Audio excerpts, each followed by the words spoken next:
O Notícias Agrícolas segue na cobertura da IFAMA World Conference 2025, que acontece aqui em Ribeirão Preto. E claro, o futuro do agronegócio está sendo discutido em todos os cantos, porque não só os painéis estão acontecendo, mas há um espaço de negócios, de oportunidades que acontece paralelamente. E aqui ao meu lado está o Johan Coelho, que é fundador e CEO da Benagro, que é uma dessas oportunidades, né, Johan? Acho que a gente pode falar sobre isso. Como é que está sendo a sua participação? Como é que você está já sentindo esse início de evento, principalmente trazendo a Benagro para um espaço onde as inovações estão sendo discutidas? Bom dia, seja bem-vinda. Bom dia, obrigado, Carla. Prazer estar aqui falando com vocês.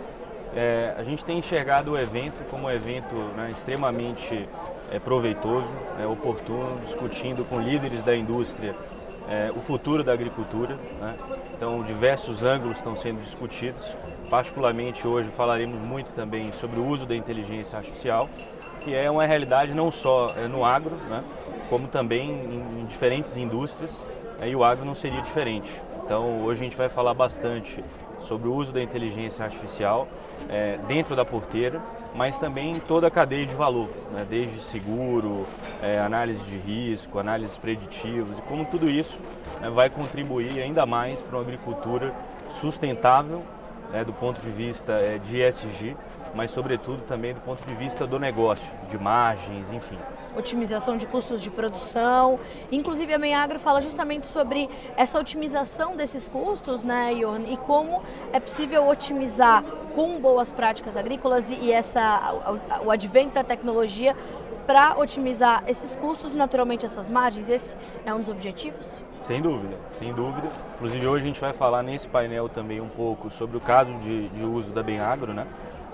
E a Benagro é um agtech de processamento de dados e imagens, né, para a agricultura, que utiliza inteligência artificial e visão computacional para monitorar lavouras com dados captados por drones, tratores e satélites.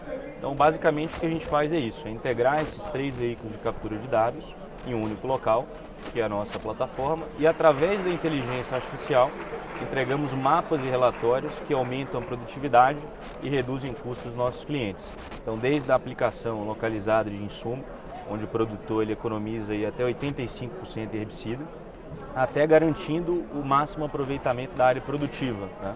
A gente sabe que o mundo está enfrentando diversos desafios e a agricultura, sobretudo nas próximas décadas, vamos ter bastante desafios, e um deles é a falta de área para expansão agrícola, seja por questões ambientais ou seja por questões, né, de ordem de fronteira agrícola mesmo, né? Quando a gente analisa, por exemplo, o Brasil, a gente tem muita área para crescer, principalmente olhando para áreas de pastagens, áreas degradadas, mas como a gente observa países como Estados Unidos ou continentes como Europa e Ásia, não tem mais para onde crescer a produção agrícola. Então, faz-se necessário trabalhar para produzir mais na mesma área. E ao mesmo tempo a questão da sustentabilidade nos impõe também condições de trabalhar cada vez mais com processos e tecnologias e menos com produto e menos com aplicações em larga escala, né? Sim. Johan, como é que este cenário se cruza com o fato de o Brasil ainda ter como um dos seus desafios a questão da conectividade no campo? Claro que a gente avançou muito nos últimos anos, mas ainda é uma questão que eu imagino que as agtechs também estejam todas voltadas para entender como superar algumas barreiras que o Brasil ainda enfrenta, né? Com certeza. Esse é um tema que a gente vai falar hoje à tarde também, Carla, que a conectividade ela é um desafio, né, para conseguir realmente escalar cada vez mais e dar velocidade nesse processo de adoção da tecnologia. Mas hoje a gente vê que essa realidade ela tem mudado bastante, tanto do ponto de vista da conectividade, de 4G nas fazendas, mas sobretudo quando a gente observa a possibilidade de conexões satelitais, né, como Starlink e outras operadoras. Sim. Então a gente observa hoje, por exemplo, fabricantes de máquinas agrícolas que já saem de fábrica com conectividade via Starlink. A gente pode citar a CNH, a própria John Deere. Então, existem aí diversas alternativas já que democratizam essa conectividade e que, sem dúvida, vão acelerar muito esse processo de adoção da tecnologia. Johan, para a gente concluir, como é que você sente o produtor demandando mais tecnologia no campo? Nós sabemos que é um setor que tem ainda algumas gerações que são um pouco mais resistentes a algumas mudanças, mas nós sabemos que também a sucessão familiar, que tem sido mais frequente nos últimos anos, tem garantido isso. Você sente essa demanda maior por tecnologia, por inovação no campo cada vez mais no Brasil? Sem dúvida, a gente tem a questão do processo de transição geracional dentro das propriedades rurais, mas a gente observa muito também uma maior adoção dessa tecnologia, o que é natural, à medida em que mais produtores vão adotando. Você tem aqueles early adopters, os pioneiros. Sim. E depois você tem os seguidores, os followers, que geralmente se espelham nas práticas agrícolas de manejo daqueles produtores mais formadores de opinião. Então esse é um processo que está crescendo bastante.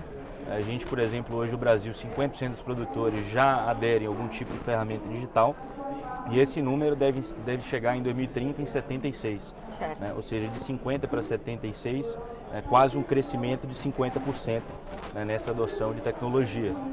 Então a gente vê que esse processo ele vai acontecer, ele está acontecendo, sobretudo no cenário macroeconômico que nós vivemos hoje. Taxa de juros alta, custo de produção pressionado para cima, então dificuldade de acesso ao crédito. Dificuldade de acesso ao crédito. Então, trabalhar com práticas que melhorem a margem do produtor, reduz o custo de produção, são não só uma necessidade do momento, mas como também ela vai se tornar cada vez mais, olhando para um médio prazo, uma necessidade para a sustentabilidade do negócio agrícola. Johan, te agradeço por falar à audiência do Notícias Agrícolas, que é maciçamente de agricultores, que querem justamente saber como as agtechs estão pensando o campo. Obrigada e bom painel para você, boa sorte. Agradeço, obrigado. Obrigada.